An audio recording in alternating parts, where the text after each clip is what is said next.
Magandang araw, ako po si Attorney Claribel Lucila at sa channel na ito layunin nating bigyang linaw ang mga legal na tanong ng bawat Pilipino. Ngayong araw tatalakayin natin ang tanong ng maraming magsasaka. Pwede bang manahin ng anak ang lupang sinasaka ng kanilang magulang bilang tenant? At kung oo, paano? At anong batas ang nagsasabi nito?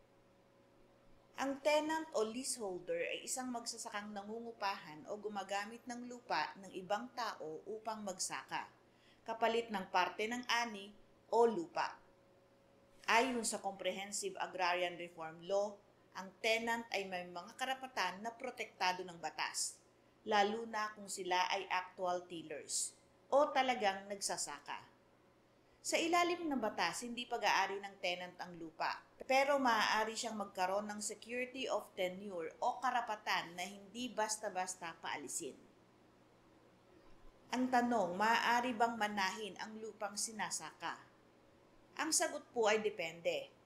Kung ang magulang ay beneficiary ng agrarian reform at may pending transfer of ownership, maaari itong mamana ng anak bilang legal heir sa ilalim ng Agrarian Reform Law.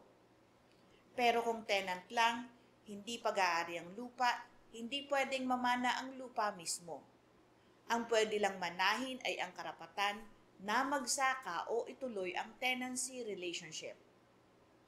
Halimbawa po kung namatay ang tenant na ama at ang anak ay nagtatanim at namumuhay rin sa lupa, pwede siyang kilalaning bagong tenant ng may-ari basta't may actual cultivation at knowledge ng landowner. Para kilalanin ang succession of tenancy, kailangang magpatuloy sa pagsasaka ang anak, ipaalam sa may-ari ng lupa at mag-file sa Department of Agrarian Reform ng request para kilalaning successor tenant.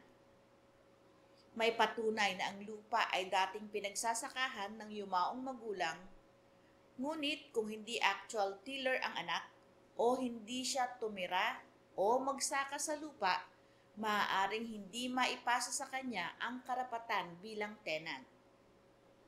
May nagtatanong po sa atin, pwede bang mag-demand ng ownership ang anak ng tenant? Hindi po, kung walang CARP coverage o land award. Tenant sila, hindi owner. Sa tanong na kung pwede bang paalisin ng landowner ang anak ng tenant, hindi po basta-basta, lalo na kung tuloy ang actual tilling. Kailangang may due process at approval ng DAR. Tandaan po natin na hindi otomatikong naipamamana ang lupa. Pero kung tenant ang magulang at actual tiller ang anak, pwedeng maipasa ang karapatang magsaka sa ilalim ng tamang proseso at legal framework. Dito po sa channel na ito, tinutulungan kitang maintindihan ang batas ng malinaw at makabuluhan. Like, subscribe at share para sa mas marami pang legal explainers sa bawat Pilipino. Patuloy po kayong manood, magtanong at matuto ng tungkol sa batas. Magandang araw po, ako si Attorney Claribel Lucila.